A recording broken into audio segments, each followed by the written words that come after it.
आज हम स्टूडियो में हैं, कल आपके बीच होंगे, कब और कहां देख लीजिए। दिन शुक्रवार, तारीख 24 दिसंबर, वक्त दोपहर के 2 बजे और जगह गुरुधाम पार्क, भेलूपुर, बनारस। तो मेरे बनारस के दोस्तों, रहना है, खूब मौज कटेगी, बाकी बातें अड्डे पर होंगी। हम चलते हैं शो की तरफ।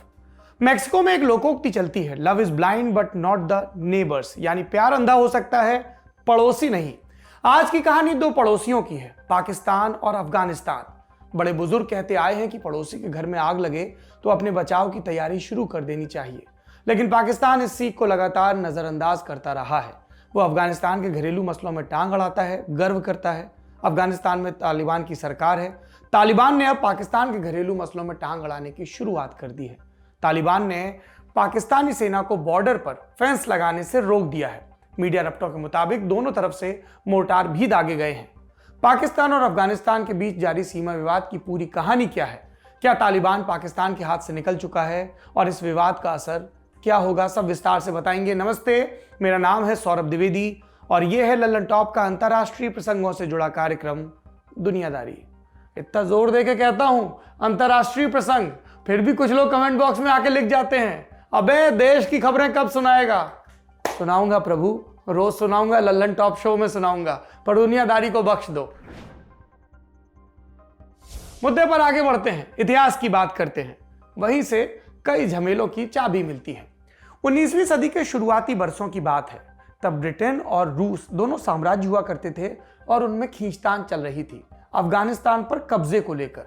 तब तक भारत का विभाजन नहीं हुआ था। अविभाजित भारत पर ब्रिटेन का नियंत्रण था और अफगानिस्तान रूस और जो ब्रिटिश कॉलोनी थी इंडिया, उसके बीच में फंसा था। ब्रिटेन और रूस दोनों को लगता था अगर अफगानिस्तान हाथ से निकला तो साम्राज्य खतरे में पड़ जाएगा। इससे बचने के लिए 1839 में ब्रिटेन ने अफगानिस्तान पर हमला किया। ब्रिटेन को शुरुआती बढ़त मिली, पर कुछ ही वक्त में उन्हें पता चल गया, गलत बटन दबा दिया। वो बोरिया बिस्तर समेट कर निकलने लगे। अफगानों ने रास्ते में उन्हें गाजर मूली की तरह काटा। 16,500 लोग निकले थे, कुछ 100 जिंदा बच पाए। ब्रिटेन इस मारकाट के 3 दशक बाद फिर लौटा। इस बार पूरी तैयारी के साथ आया था। यह हुआ दूसरा एंग्लो अफगान वॉर। इसमें ब्रिटेन की जीत हुई। फिर उसने अफगानिस्तान में कठपुतली सरकार बैठाई। अब्दुल रहमान खान अफगानिस्तान का नया शासक बन गया। हमने दुनियादारी में अफगानिस्तान के बारे में ये सारे प्रकरण आपको विस्तार से बताए हैं। डिस्क्रिप्शन में आपको लिंक मिल जाएगा। अब आगे की कहानी। अफगानिस्तान पर नियंत्रण के बावजूद ब्रिटेन का डर खत्म नहीं हुआ था। वो भारतीय उपमहाद्वीप में अपनी सत्ता की सुरक्षा को लेकर बहुत आश्वस्त नहीं था, इसलिए उसने एक औपचारिक बाउंड्री खींचने का प्लान बनाया। 12 नवंबर 1893 के दिन समझौता हुआ अब्दुल रहमान खान और ब्रिटिश भारत के foreign secretary sir Henry Mortimer Durand के बीच, और डूरंड के ही नाम पर इस लाइन का नाम डूरंड रेखा रखा गया।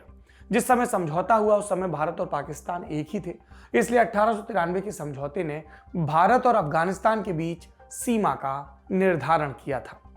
अफगानिस्तान 1919 के साल में ब्रिटेन के नियंत्रण से मुक्त हो गया। 1947 में भारत आजाद हो गया। साथ में हुआ विभाजन, पाकिस्तान नाम का नया देश बना और इसके बाद डूरंड रेखा, डूरंड लाइन भारत की बजाय पाकिस्तान और अफगानिस्तान के बीच की सीमा बन गई। डूरंड लाइन के आसपास के इलाकों में 2 जाति समूह रहते हैं, पंजाबी और पश्तून।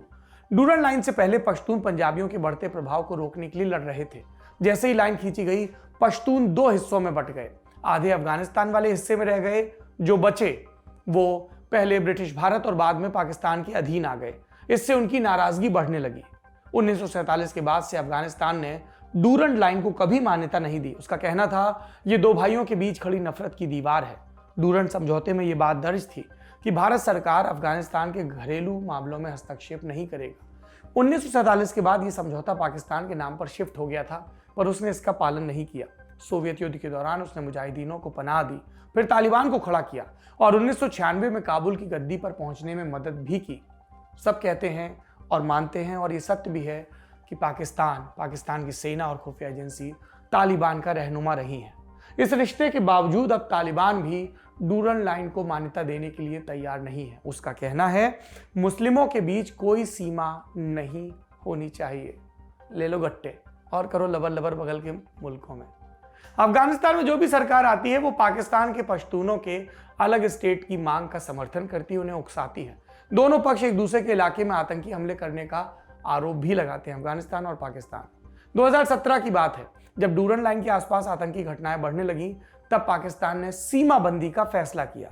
डूरन लाइन की लंबाई लगभग 2700 किलोमीटर की है। पाकिस्तान ने योजना बनाई कि हम 13 फीट ऊंची फेंस लगाएंगे, बाड़बंदी करेंगे, बॉर्डर पर 1000 से ज्यादा वॉच टावर लगाएंगे। इसके अलावा सर्विलांस कैमरा और इंफ्रारेड डिटेक्टर लगाने का भी प्लान बनाया गया। 4 साल आगे बढ़िए, अगस्त 2021, इसकी शुरुआत में अफगानिस्तान में तालिबान की जीत तय हो चुकी थी। तालिबान अफगान प्रांतों को एक एक कर कब्जे में कर रहा था।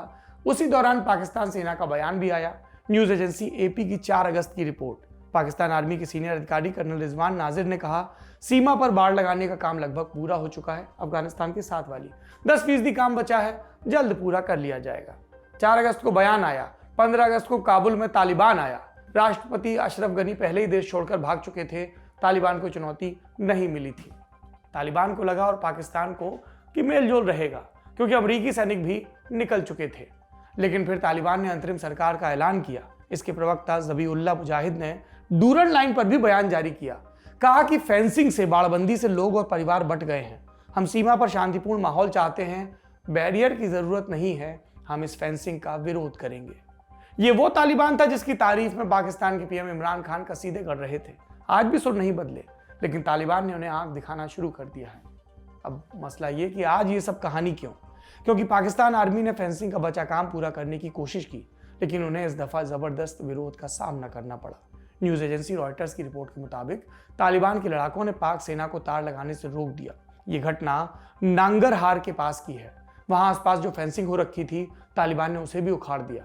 फेंसिंग का सारा सामान जब्त भी कर लिया, ले गए, अब बेचेंगे कबाड़ी को। एक तालिबानी अधिकारी ने पाक सेना को धमकी भी दी। कहा, अगली बार तार लगाया तो जंग होगी। दोनों तरफ से मोर्टार दागे जाने की खबर भी आ रही है। पाकिस्तान और अफगान मिलिट्री के हेलीकॉप्टर्स इलाके में गश्त लगा रहे हैं। अफगानिस्तान की डिफेंस मिनिस्ट्री ने कहा है, पाक आर्मी अवैध काम कर रही थी, पर पूरी जानकारी नहीं दी। बस इतना ही कहा, हमारी तरफ से हालात सामान्य हैं, और पाक आर्मी उसने फिलहाल चुप्पी ओढ़ रखी है। तालिबान और पाकिस्तान के बीच सीमा विवाद उस दिन हुआ जब इस्लामाबाद में अफगान संकट पर ऑर्गेनाइजेशन ऑफ इस्लामिक कॉरपोरेशन यानी OIC की बैठक चल रही थी। पाकिस्तान हर वैश्विक मंच पर तालिबान को सपोर्ट दे रहा है, एक तरह से उसका अनऑफिशियल प्रवक्ता बन गया है। इसके बावजूद तालिबान डूरन लाइन के मसले पर पीछे हटने को तैयार नहीं है। इससे जाहिर होता है कि वो इसको लेकर कितना गंभीर है। उसने साफ कर दिया, हम नहीं मानेंगे। तालिबान में पश्तून समुदाय की बहुतायत है, तो जाहिर है वो किसी भी कीमत पर यह बंटवारा नहीं स्वीकार करेंगे। अब गेंद पाकिस्तान के पाले में है। तालिबान से कट्टी या क्रॉस बॉर्डर आतंकवाद, दो विकल्प, दुधारी तलवार। पाकिस्तान के लिए इस पर चलना खासा मुश्किल होने वाला है। इस चैप्टर को अब यहीं रोकते हैं, एक विषय और है, उसकी तरफ चलते हैं। इस समय दुनिया में सबसे ज्यादा चर्चा में कोई चीज है तो वो है कोरोना का ओमिक्रॉन वेरिएंट। सबसे पहले साउथ अफ्रीका में पकड़ में आया 24 नवंबर 2021 को। हमने आपको दुनियादारी में विस्तार से बताया था खतरे नामकरण के बारे में, उसका भी एपिसोड मिल जाएगा। अब देखो है क्या, इतने दिनों से दुनियादारी चल रहा है तो कई चैप्टर्स का क्रॉस रेफरेंस आएगा, इसीलिए हम डिस्क्रिप्शन में लिंक डलवा देते हैं। तब हमने आपको बताया था कि वैज्ञानिक ओमिक्रॉन की पूरी कुंडली निकाल रहे हैं, कितना खतरनाक होगा, वैक्सीन का कितना असर होगा, क्या इससे परेशान होने की जरूरत है, आदि इत्यादि। ताज़ा समाचार ये है कि साउथ अफ्रीका ने शुरुआती जांच की रिपोर्ट रिलीज कर दी है। इस रिपोर्ट में क्या सामने आया, थोड़ी सी राहत वाली खबर। इसके मुताबिक ओमिक्रॉन से संक्रमित लोगों में गंभीर बीमारी या हॉस्पिटलाइजेशन का रिस्क कम है, डेल्टा वेरिएंट की तुलना में कम है। ओमिक्रॉन वेरिएंट की पहचान के बाद से साउथ अफ्रीका में मामले कोरोना के कई गुना बढ़े हैं, लेकिन अस्पतालों में हालात नॉर्मल है। मौत के आंकड़ों में भी कोई असामान्य उछाल नहीं है। हालांकि ये स्टडी अभी पीयर रिव्यूड नहीं है, यानी विद्वानों ने इसका विश्लेषण नहीं किया है, ये किसी मेडिकल जर्नल में भी नहीं छपी है।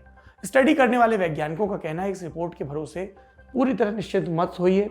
अलग अलग देशों में इम्यूनिटी, वैक्सीनेशन परसेंटेज अलग अलग है और हालात बदल सकते हैं। सावधान रहिए, सुरक्षित रहिए। वैसे दुनिया भर में चल क्या रहा ओमिक्रॉन को लेकर, वर्ल्ड हेल्थ ऑर्गेनाइजेशन WHO उसकी chief scientist doctor Soumya Swaminathan ने लोगों को त्यौहार के बजाय सेफ्टी पर फोकस करने की सलाह दी है। क्रिसमस न्यू ईयर नज़दीक है, लोग खूब ट्रैवल करते हैं, मिलते हैं। डॉक्टर स्वामीनाथन ने कहा है मास्क लगाइए, भीड़ से दूर रहिए।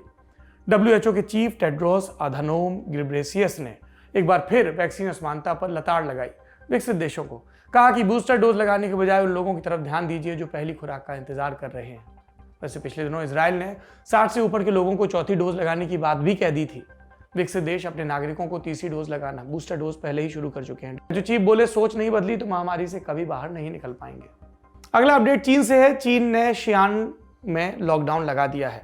अब नियम क्या है? हर परिवार से एक ही आदमी बाहर जाएगा और वो भी 2 दिन में, जरूरी सामान खरीदने के लिए। जो कम जरूरी दुकानें हैं उनको बंद कर दिया गया है। यहाँ वैसे ओमिक्रॉन वेरिएंट का एक भी मामला सामने नहीं आया है, पर पिछले कुछ दिनों से डेल्टा वेरिएंट के कई दर्जन केस पकड़ में आए हैं। चीन फरवरी 2022 में होने वाले विंटर ओलंपिक से पहले जीरो कोविड पॉलिसी पर काम कर रहा है। अमेरिका का भी हाल जान लीजिए। सीडीसी ने कोरोना के इलाज के लिए फाइजर की दवा पैक्सलोविड को मंजूरी दे दी है। संक्रामक बीमारियों के सबसे बड़े अमेरिकी विशेषज्ञ डॉक्टर फाउची ने भीड़ से बचने की सलाह दी, चेतावनी दी। हॉलीडे सीजन में भीड़ बूस्टर डोज पर भारी पड़ सकती है। उधर साउथ कोरिया में पिछले 24 घंटे में कोरोना से 109 लोगों की मौत हुई। ये अपने आप में उस मुल्क के हिसाब से एक रिकॉर्ड है। वहां पर कोरोना के गंभीर मरीजों की संख्या बढ़ रही है। भारत में भी ओमिक्रॉन के खतरे को लेकर सरकार सचेत है। आप भी सचेत रहिए, वैक्सीन लगवाइए, कोविड प्रोटोकॉल का भरसक पालन करिए। ओमिक्रॉन से बदलते हालात पर नजर बनी रहेगी। आप बने रहिए ललन टॉप के साथ और कल मुलाकात करते हैं बनारस में। दुनियादारी यहीं खत्म होता है। नए दिन में नई खबरों और नए किस्सों के साथ फिर हाजिर होंगे। शुभ रात्रि।